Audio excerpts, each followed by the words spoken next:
एक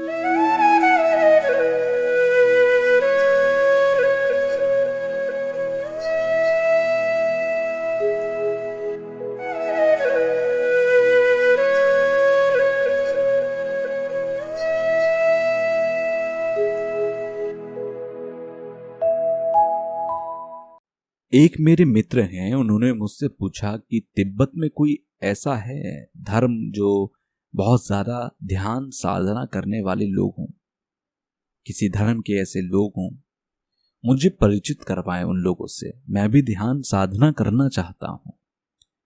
तो मैंने कहा कि हाँ, इस प्रकार से लोग हैं। तो उन्होंने कहा कि जो उत्पन्न होने वाले हैं ऐसा उत्तर दीजिए। तो मैंने कहा कि इस प्रकार से विद्वान और बहुत सारे भिक्षुक लोग हैं, लेकिन अभी उत्पन्न नहीं हुआ। लेकिन ज्यादा मात्रा में देखा जाए तो इस प्रकार के भिक्षुक देखने को नहीं मिलते हैं। मैंने ऐसे मजाक में कह दिया कि अभी उत्पन्न होने वाले हैं। तो अभी 40 साल हो गए हैं। अभी अगर वो फिर पूछें कि उत्पन्न होने वाले हैं, ऐसा कहा था तो उत्पन्न हुआ कि नहीं। जो यहाँ मंत्री जी आए हैं उन्हें काफी अनुभव है। अगर अनुभव के हिसाब से हम कुछ वक्तव्य रखते हैं तो ज्यादा लाभ होगा। तो यहाँ पर कहा जा रहा है कि जो सीबीएसई से पढ़ने वाले हैं उनका रिजल्ट अच्छा आया हुआ है। 90% छात्र इस बार पास हुए हैं और आगे भविष्य में 100% बच्चे पास हो सकते हैं। 40 से 45% बच्चे 75% से ज्यादा नंबर लाए हैं। तो यहाँ पर बच्चों का किस प्रकार से रिजल्ट आया है उसके बारे में बताया जा रहा है। वहीं 90% नंबर लाने वाले 16 बच्चे हैं, जबकि पिछली बार 10 बच्चे थे। एक बच्चा ऐसा जिसके 95% अंक आए हैं, उसको हर साल 1 लाख रुपए पढ़ाई के लिए देते हैं। तो परम पावन जी का ऐसा सोच विचार है।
को पाने के लिए हमें क्या करना चाहिए?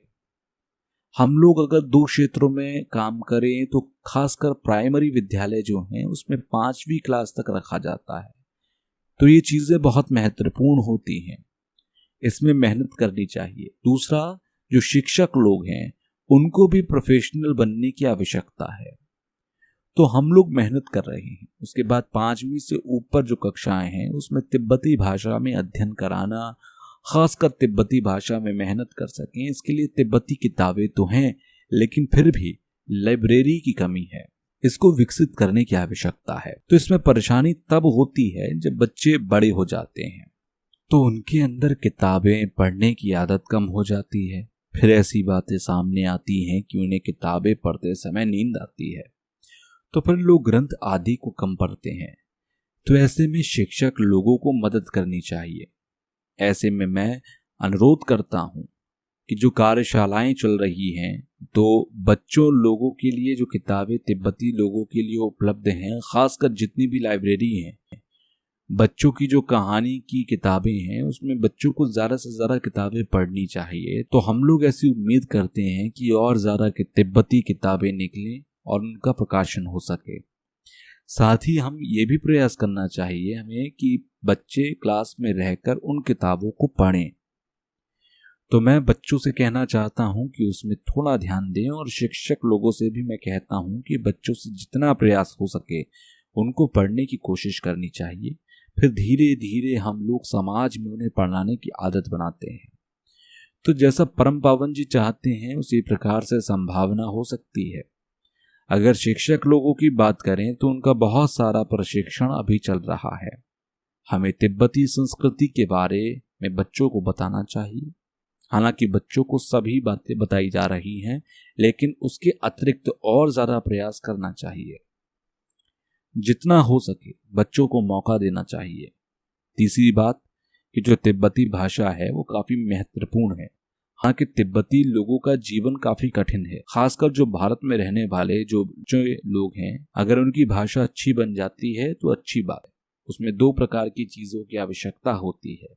जैसे कि नियम कानून की बात करें तो भारत के नियम कानून इत्यादि की चीज़ें होती हैं। दूसरी बात, अपनी आंतरिक जो समस्या है उनको भी समझने की कोशिश करनी चाहिए। जैसे कि परम पावन जी हमेशा कहते हैं कि जो हमारे सूत्र शास्त्र हैं तो बुद्धत्व को प्राप्त करने के लिए उन्हें पढ़ने की आवश्यकता होती है। तो चाहे टीचर हो या शिक्षक हो, सभी लोगों को ध्यान देने की आवश्यकता है। यहाँ अभिभावक भी बहुत आए हुए हैं। हमारी एक कोशिश है कि अप्रैल में एक पेरेंट्स टीचर मीटिंग बुलाएं।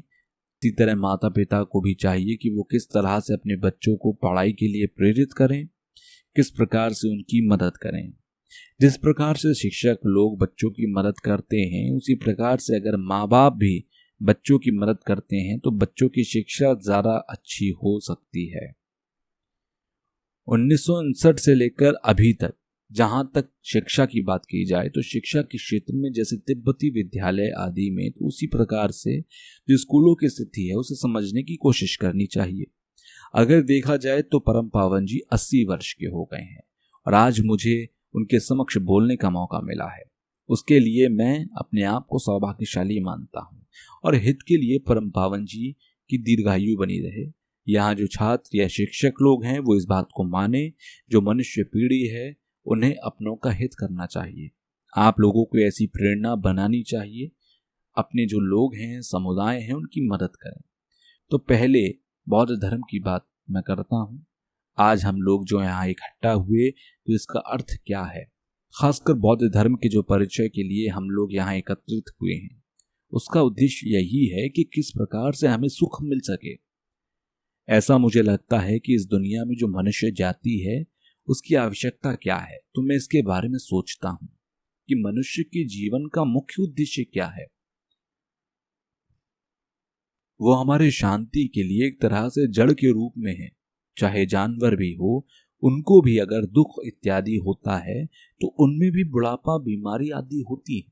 उसी तरह मनुष्य की बात की जाए तो हम वास्तव में सुखमय जीवन की प्राप्ति कर सकते हैं। तो पहले मानसिक सुख, फिर शारीरिक सुख। ऐसा होने से परिवार और समाज सभी सुखी होते हैं।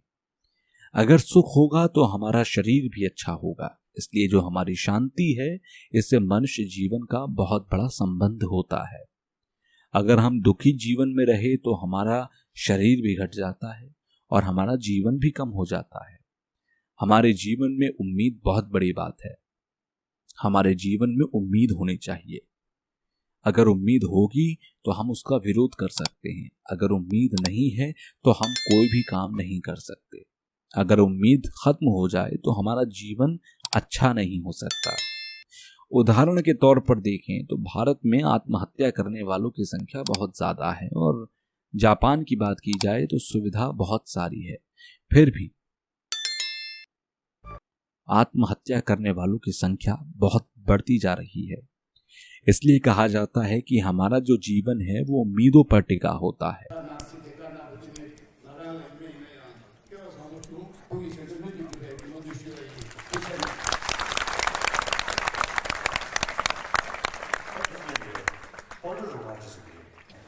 interpreta, musica sempre si ha 10 e così 过去后，有啥都谢谢学员，他的那天当时我就是学的，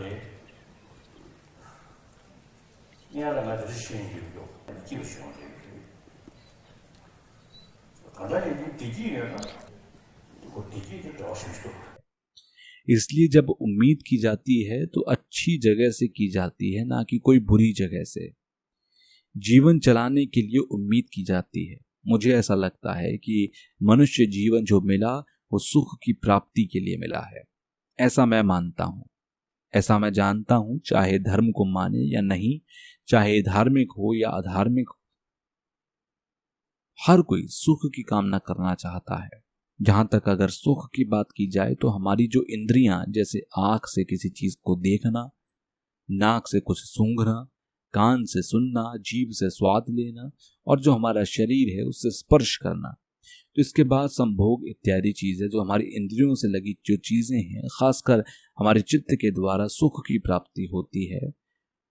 जहां तक पश्चिमी देशों की बात की जाए तो वो इंद्रियों के आधार पर सुख की प्राप्ति करना चाहते हैं और उसमें जो हमारा मन है उसमें शांति खोजते हैं। जैसे धार्मिक व्यक्ति है, उनके द्वारा श्रद्धा करना, विश्वास पैदा करना, और उसके बाद जो हमारे विचार हैं और जो विकल्प हैं, अविकल्प हैं, उसके बारे में सोच विचार करना। तो इन दोनों बातों को ध्यान में रखते हुए शांति की बात की जाए तो शांति की बात के लिए कहते हैं कि कोई आंख से देखना या किसी को सुनना या फिर उच्चार इत्यादि चीजों को करना, तो इन चीजों को मानते हैं कि ये सुख है। जब इनसे परिवर्तन हो जाता है, हमारा मन विचलित होता है या फिर मन खराब हो जाता है, तो इसीलिए जो हमारे 5 प्रकार की इंद्रियां हैं, पहले जो इंद्रियां हैं उनके द्वारा सुख, दूसरा जो हमारा मन के द्वारा सुख, इसमें दोनों में सबसे ज्यादा महत्व कौन रखता है? तो हमारा जो मन का सुख है वो ज्यादा महत्वपूर्ण है। जैसे मान लें कि शरीर में कोई बड़ा दुख या बीमारी हो और मानसिक रूप से तसल्ली से बैठ जाएं, ज्यादा सोच विचार ना करें, तो इसलिए अगर मानसिक शांति है तो फिर शारीरिक सुख की प्राप्ति हो सकती है। शारीरिक सुख दुख को नष्ट किया जा सकता है। अगर मान लीजिए आपके पास बहुत सारी व्यवस्थाएं हैं, बहुत सारी भौतिक चीजें हैं, तो भौतिक चीजें सुख को, इस दुख को, तो भौतिक चीजें इस दुख को नष्ट कर सकती हैं। मान लीजिए कोई बहुत धनी व्यक्ति है, उनके पास सब कुछ है, और जब वो आराम करे तो उनका मन विचलित हो, उस समय उसे सुख नहीं मिल सकता। जैसे कि अमीर लोग शराब पीते हैं, ड्रग्स इत्यादि चीजों को लेते हैं। अमेरिका में ड्रग्स इत्यादि चीजें लोग ज्यादा लेते हैं क्योंकि वहां सभी चाहते हैं कि उनको मानसिक सुख की प्राप्ति हो जाए। वो सुख को इन चीजों में ढूंढने लगते हैं। वैसी चीजें ऐसी सोच रखते हैं कि मदिरापान से उन्हें सुख की प्राप्ति हो जाएगी, वैसी सोच रखते हैं। पश्चिमी देशों में देखा जाए तो भौतिक चीजों का बहुत ज्यादा विकास हुआ है। तो पैसा पैदा करना तो विदेश जाना चाहिए, और जीवन यापन करना है तो भारत देश में रहने की आवश्यकता है। तो ज्यादातर अपने धन के विचार में लगे रहते हैं, तो कुछ लाभ नहीं हो सकता। तो जो मन की शांति है वो बहुत महत्वपूर्ण है। इसे पैसे से नहीं खरीदा जा सकता, इसे हम किसी से मांग भी नहीं सकते।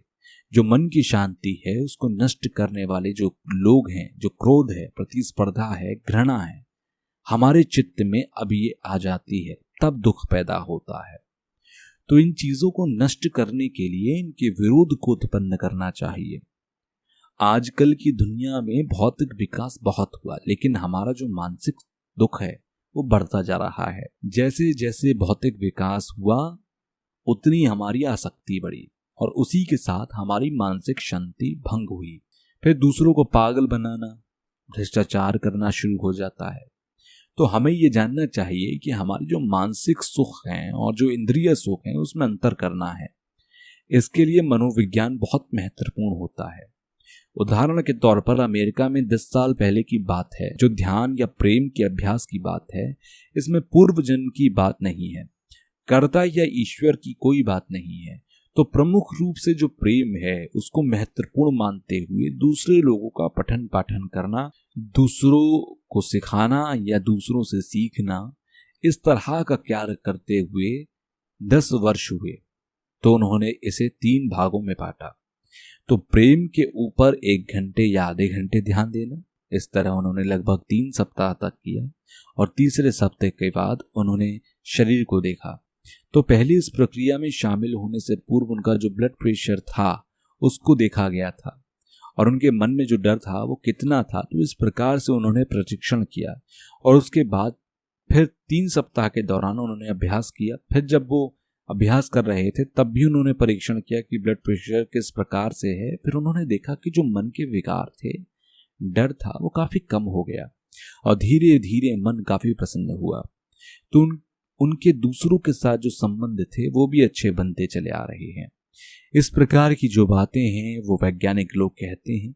यहाँ किसी धार्मिक गुरु या लामा ने ये बातें नहीं कही हैं। ऐसी बात नहीं है कि ये बातें किताबें में कही गई हैं।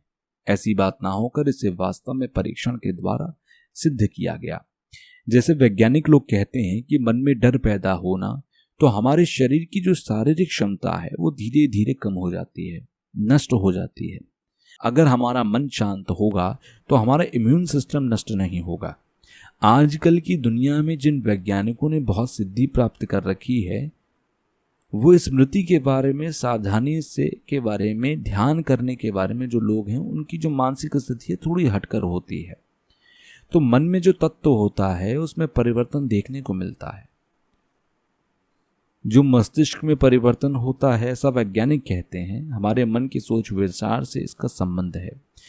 वैसे तो वैज्ञानिक लोग मस्तिष्क और चित्त को एक ही मानते हैं, लेकिन आज धीरे धीरे परीक्षण से वो ऐसा मानते हैं कि नाम भले ही अलग हो, हमारे मस्तिष्क में कोई हटकर की चीज़ें होती हैं, ऐसा वो नहीं मानते। जो मस्तिष्क है उसमें हटकर के या कोई फायदा देने वाली चीज़ हो, ऐसा कोई धर्म ऐसा नहीं है। केवल मस्तिष्क ही है जो परिवर्तन कर सकता है। अगर केवल भौतिक पदार्थों में परिवर्तन होता रहे या उनका ही विकास होता रहे तो उससे हमारे मन में परिवर्तन नहीं हो सकता। जैसे हम कहते हैं कि हमें बहुत सारा धन मिलता जाए, ऐसी हमारी सोच हमेशा रहती है कि हमें धन की ज़्यादा से ज़्यादा प्राप्ति हो, क्योंकि हमारी जो आसक्ति है, आशाएं हैं, उनकी पूर्ति कभी नहीं हो सकती। तो इसकी पूर्ति करने के लिए हमने बहुत सारे विद्वानों के साथ बैठकर वार्ता की। जब मैंने कहा कि आधुनिक जो शिक्षा प्रणाली है तो ज़्यादातर जो शिक्षा प्रणाली है वो भौतिक विकास के लिए होती है, तो हमारे मन को सोच विचार करने के लिए ये कोई फायदावर नहीं है। तो वैज्ञानिक लोगों के साथ मेरी बहुत बातचीत हुई, जो शिक्षाविद लोग भी हैं उनसे के साथ भी वार्ता हुई, तो वो लोग भी यही मानते हैं कि आधुनिक जो शिक्षा प्रणाली है वो हमारे लिए लाभदायक नहीं है, ऐसा वो मानते हैं।